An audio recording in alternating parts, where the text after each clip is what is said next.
What's up, guys? Welcome to the Linecheck podcast. I am your host, Brendan Villarreal. The Linecheck podcast is basically a podcast, saying it twice, probably 3 times over, where we bring in some of the coolest and most interesting people in the industry or just small business owners. Today I have Sasha Shane as my guest, and also Wine by Sip, providing the wines, which is Sasha. That's me. So, tell me about your lost in the weeds story.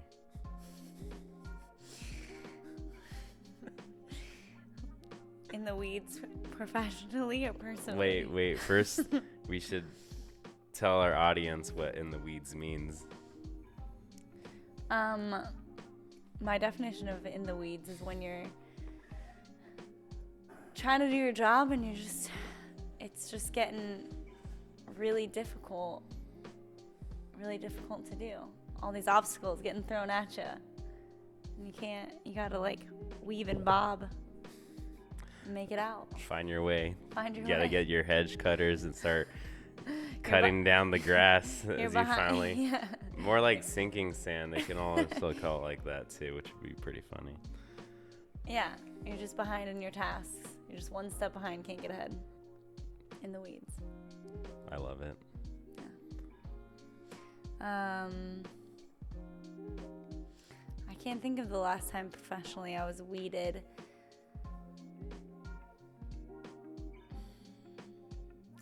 I think it was more so like a personal situation where I was applying for a job.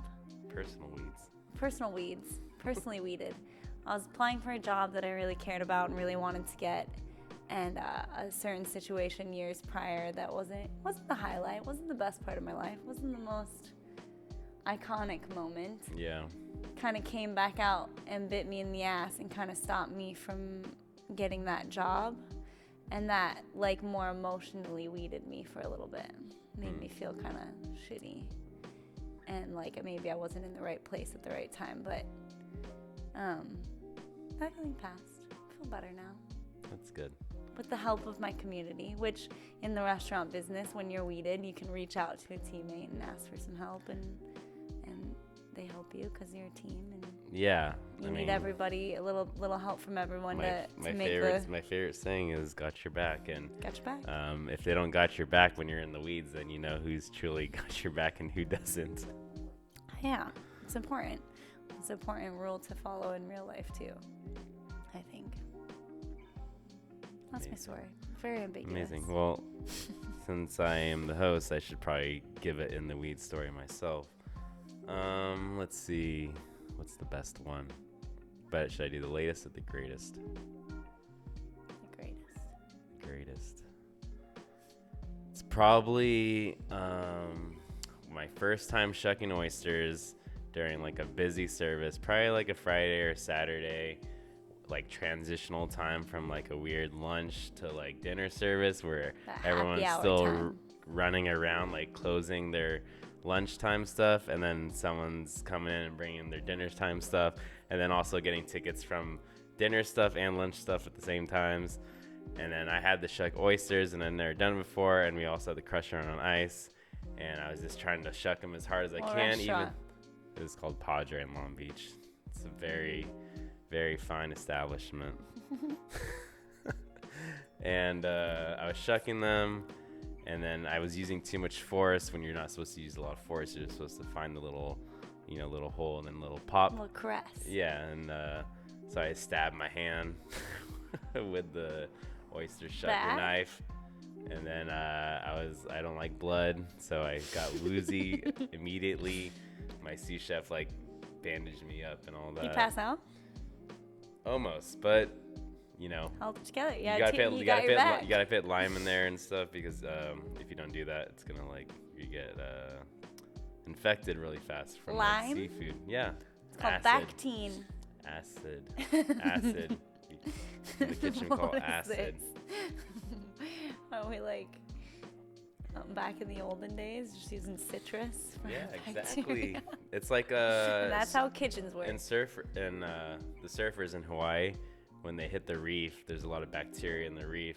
And when it cuts them, they put lime juice or they pee on it. But lime juice helps kill Why it, did so your they sous don't chef get. pee on you? Well, it's not sanitary. Lime is the best thing we got. Okay, so we got her in the weed story. So tell us a little bit about yourself. Tell us like your background, where you come from, why you even in the sea right now. Why I'm in the sea? That's a loaded question. Well, Melissa ain't fucking here. About myself. Grew up on a farm in Minnesota. Is that how far you want me to go back? You can go back as far as you want. Little wee baby, Minnesota. Yeah, we had a farm. It was a nonprofit, a little animal rescue nonprofit. We raised everything but dogs and cats. We had emus and turkeys and chickens and all the things. Say emo? Emu. It's like an ostrich, but better. And we hung out there, grew up there, did a lot of farm stuff, took 2 dirt roads to a dead-end road to get to my little 100-year-old log cabin house. Completely different lifestyle than here. But it's cold and it's full of white people that are usually racist. Amazing. So we love those people. We love them so much. So I moved to Long Beach at 18 with the idea that I was going to kind of move around. The only true passion at that time was like traveling. Yeah. And I think in hindsight now, like it is like what I love about it is like the culture behind the new places you go, right? And I think for me now, that's like the food aspect. Like you get so much of what this culture, this place is, the authenticity, the soul, the heart. Yeah. Is like through dining, through food, through preparation of food and serving of food. And sharing of food. Yeah. Breaking bread. So I got a degree in international studies and in poetry. And doing neither. Huh? Nothing. And and then I started working. I moved to Long Beach, and then I started working at a coffee shop that doesn't exist anymore. It used to be called The Greenhouse, and that was probably like 3 years into me living here. And I got that job right after studying abroad in Italy. And at that time, I was kind of feeling a little like lost and like didn't know if Long Beach was my spot and if this was my city and if I needed to move. And my parents were going through a divorce at the time, feeling really like kind of upended and so emo. A little emo, anti-grounded. I don't know. Yeah, just kind of like didn't know what I was doing. Came back from Italy and started working at this coffee shop, and it kind of changed the whole trajectory of what I do now. It was like my first real hospitality job, and it kind of created my community here. Like the people that I met there are still some of my best friends now. Like meeting one of them tomorrow for a hike. Yeah. And she's making my logo, and like another one just visited us last month, and they're people that really got me to understand like the beauty of the Long Beach community and like why it's special, and making coffee and learning a craft and learning a skill that I could take with me, and then realizing that skill didn't make a lot of money, and then moving into like working at Congregation and learning about alcoholic bevies and like how cool that is and how people make that and why that's important, why that's interesting, especially in California where there's like so many craft breweries at the time popping up. I mean, still popping up, and kind of learning more about where I live and the state I live in now, or that like now and also then, still being kind of new, and then moving from kind of like beer tender pub service to like more fine dining and helping open multiple restaurants here, including Saint and Second and Row Seafood. And then worked in sales for cider and wine for a quick hot minute. And I hate driving, so I stopped doing that. And then started working in fine dining in LA. And that kind of job at a restaurant that doesn't exist anymore because of COVID, called Onda, really like sparked that like realization that like hospitality or serving or restaurant work is like a real job, and that's something that people are passionate about and care about and put all of their heart and soul into, instead of just like I make money here until I graduate, or I make money here until I can like be an artist or an actor or a writer or whatever the heck like kind of like LA vibe is. Well, I feel like I was surrounded by professionals. Yeah, most people that go into the hospitality industry don't really, that wasn't their first choice. Like, oh, I decided I wanted to be a hospitality major and work in kitchens. It's like, no, this was my first job. And then I ended up loving it. Yeah, and then you stay there. Yeah. Well, for that same kind of feeling like we were talking about earlier, like got your back, like this like teamwork, this family thing that like in special restaurants has this like feeling of like love and care for what camaraderie, family, that like especially for someone that moved away from their family hundreds of miles, felt kind of lonely, like finding that in a job felt really nice. I think the greenhouse was like a pivotal place, and then I think Row Seafood was a pivotal place for me, where like the staff was truly like kind of became best friends, became family, maid of honor in weddings because of that place. Like important like pivotal workplaces emotionally and like lifestyle wise or whatever. And then Ondo was that too, where it's like I was surrounded by people who like moved across the country to create something out of nothing that was like important and thoughtful and integral to the community at the time. Like, you know, most excited new LA restaurant. But like the whole staff, I mean, you know, a lot of servers were writers, but like the whole management staff was like true hospitality professionals. And again, like it reminded me like, no, this is a thing. Like this is people I care about. These are people who are doing the thing that I care about.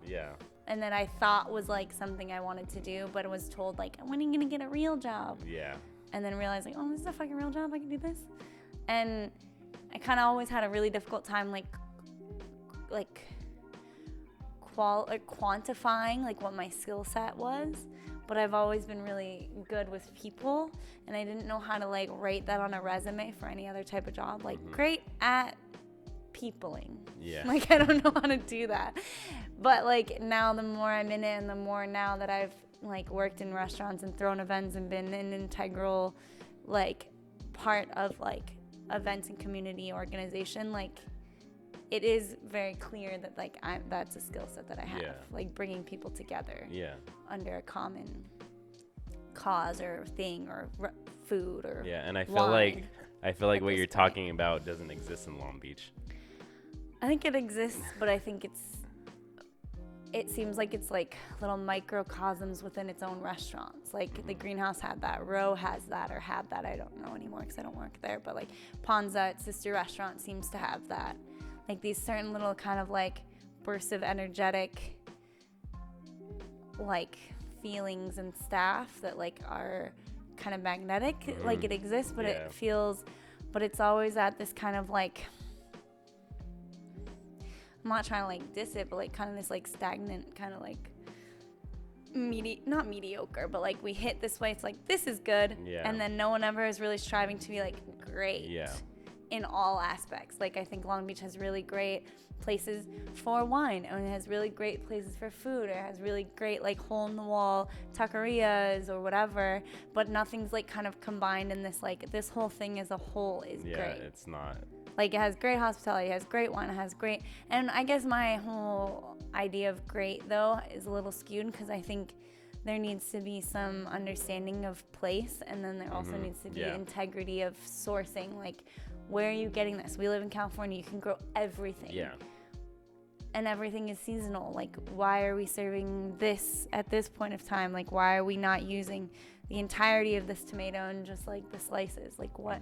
Like, there's things that you can use and source with intention and care and thoughtfulness and sustainability. Like, to me, that's what makes things great. Like, there's other places that don't see it like that. So just one biased opinion over biased, but I also think it's the best. Yeah, well, I think everybody is used to this Amazon these days, and they want whatever they want at the click of a button.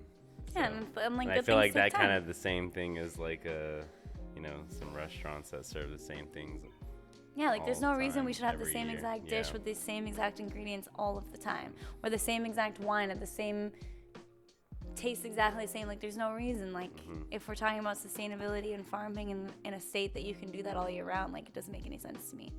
I think we've gotten a little off topic from where I came from, but anyways, that's what I've come from. And my last job was a GM, an events and beverage coordinator at Rose Park on Pine, which again no longer exists, got dissolved with Chef Melissa Ortiz. And I think her and I really built something super cool because I think we both had this kind of interconnected but also far enough apart network and community that we got to bring together over amazing food and wine and energy that really ignited, again, like reignited after COVID, like this feeling of community and like hospitality being like a really like a profession and something that I can do to spark joy. Like, yeah, I mean, I feel like that's what's been missing in the community is like something like that where you guys hosted events with other, chefs and all that. Yeah, we did a lot of collaborative things. You got to really see about what? I don't want to keep saying things have been missing because I think there's lots of people that have done lots of really cool community-oriented things. I don't think it's like a missing. I think it's like a more of an overlap of things that maybe we care about, right? Like food and beverage and community. There's been like community for art and there's been community for culture and but there hasn't been like a lot of, and maybe this, like speaking in absolutes isn't my favorite, there hasn't been a lot of like food overlap. So Linecheck, basically we want to basically what Linecheck means is when a chef comes to the station of their chefs or their cooks, they're essentially checking to see if their mise en place, which is all their ingredients to make a dish, is properly fresh and ready to serve for the guests. All set up. So what essentially we want to do with our Linecheck podcast is fill in the missing links that are missing in the community. Yeah, and these like spaces where we're kind of talking like exactly. Maybe there was overlap with art, maybe there was overlap with food, maybe not, but like maybe there's gaps. And like I think you and I and other people in our industry and in our city and in our community see gaps that need to be filled, and we're just here and you're just here to like kind of highlight that and fill it up with someone that can say like, hey, no, I was doing this thing. Hey, Melissa and I were doing really cool, thoughtful, sustainable, intentional food and wine events that were accessible to a community, to the community, to everybody in Long Beach and outside to come enjoy them. And we did lots of different things. We did a lot of like casual order at a counter, eat off a paper plate kind of vibe, and then we did like coursed out, chef's dinner, couple seatings with wine pairings. Like we did kind of the whole array of stuff in such a small, limited space that I think was like fucking sick and super successful, and I'm really proud of what we did. And I think we built like a really cool network of people and guests, and I don't like using the word customer, but I like using the word like guest. Why? Because service is a customer, hospitality is a guest. Like I wouldn't consider you a customer of my own house. I would consider you like a guest in my home. And like when I'm at work, I want to give you that same kind of hospitality. Service is the things that need to get done. You need a fork, you need to do the dishes, you need a clean plate, you need a napkin, you need someone to physically bring you the food, but like it's the feeling and the experience that makes the hospitality. And I think that's the most important thing. And I think a lot of places miss that. I think it's really easy to go to a restaurant, order food and get it and have all the things you quote unquote need. It's hard to get a meaningful experience that like kind of like in your memories kind of zooms you back to that spot and you feel some sort of emotional connection to that space. And that I think is what brings people back and back and back, coming back for your experience. Like you could maybe have like a dish that takes 10 extra minutes than it should, but they're having such a good time they don't even realize it because you're engaging. Yeah, it's funny because last week one of my servers asked me a question if you ever got mad for the way guests act. And I thought to myself for a second, and I was like, wait, Sasha never gets mad at guests. She's only complaining about her coworkers not doing their jobs. And I think that goes kind of circles back. In a nice way. It kind of circles back to like, no matter how hard a guest can be, that you're always trying to win them over by hospitality, right? Yeah, I think it's important. I think it's important to know your clientele and know your guests and kind of peg them. Be like, all right, this person might be kind of difficult, a little needy, but if you anticipate their needs, like, then you're doing a good job and they should not be annoying. Yeah. And if they're having a hard time and they're confused and they're misunderstood, that's a problem in your own service and your own hospitality. Like that restaurant or wherever, bar, coffee shop, hair salon, whatever it is, you're failing at being clear and concise for your guests to understand what their role is and how they can best be suited for your hospitality. Like I don't think, guest is always right is incorrect. I don't agree with that. But I think if you create a hospitable experience, space, understanding of the service in which you're supplying, then your guests will understand. Yeah. People, your customers, whoever, people will understand how to exist in your space. And then if they're annoying, that's your own fault. Yeah. You're failing them. Yeah, exactly. You're failing them. And if you genuinely care about people and human connection, like there is no reason to get upset about a guest. Like you were trying to create a humbling, hospitable experience for them. Like as if you're bringing them into your home. You're not going to treat someone in your own freaking living room like trash 100%. because they're kind of annoying. Like that's on you. That's on you. And I only get annoyed at staff is if they're just not good at their jobs. Just be competent. Yeah. Be competent. So like going forward, do you see anything cool that's happening in the community? LA, Long Beach. I mean, there's always cool things happening in LA because it's LA. But is there anything cool happening in Long Beach that you see, that can be kind of like a stem off of what you created at Rose Park? Or just in general, like the community or someone else that's trying to do something cool? I feel like, I'm going to toot my own horn for a second. Trying to build off the community we built at Rose Park and continue those events called under like the moniker Family Meal at the time. And then now my moniker Okay, hold on. So for our audience that doesn't know what family meal is, can you so tell them family what meal family meal is a term that we use in restaurants when it's like the hour before service and the kitchen of your restaurant makes food solely for the staff of your restaurant.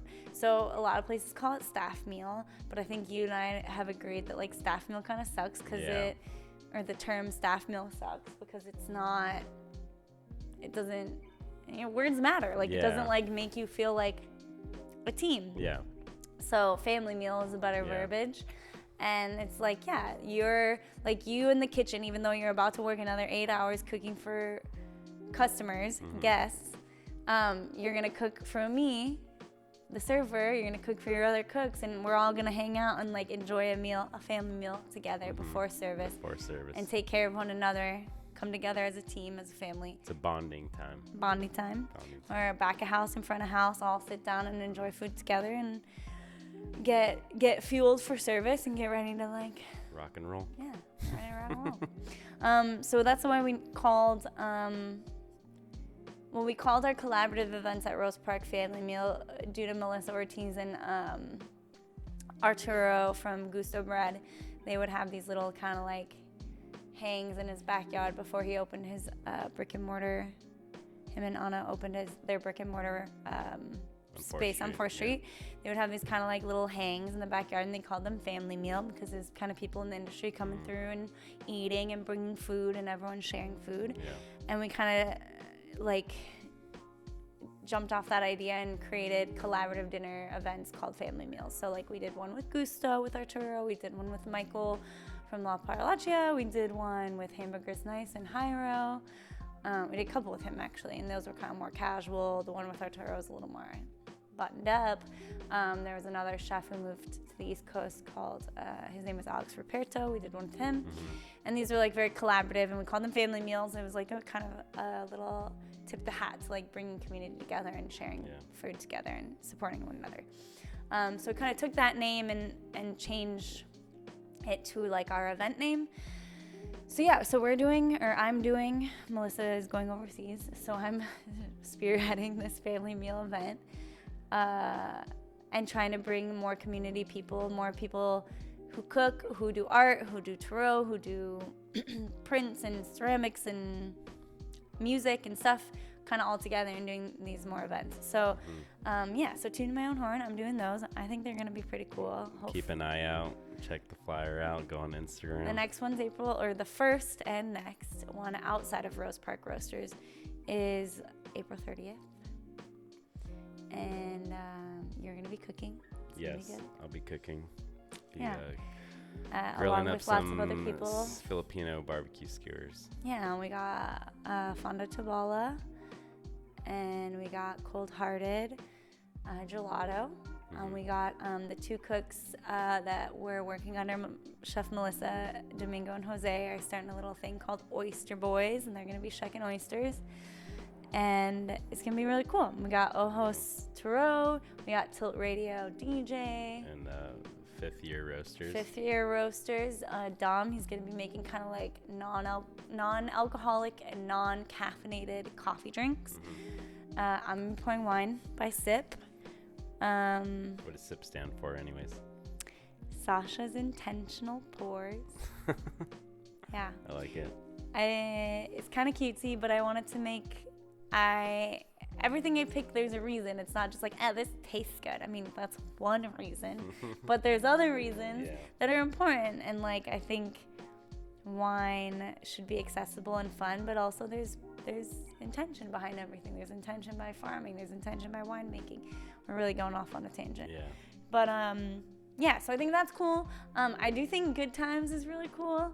I think like they're kind of like trying to bring community together and doing events, doing a pile sale. Yeah. They bring a lot of pop-ups. They host our friend Hyro at Hamburgers Nice a lot, or like weekly.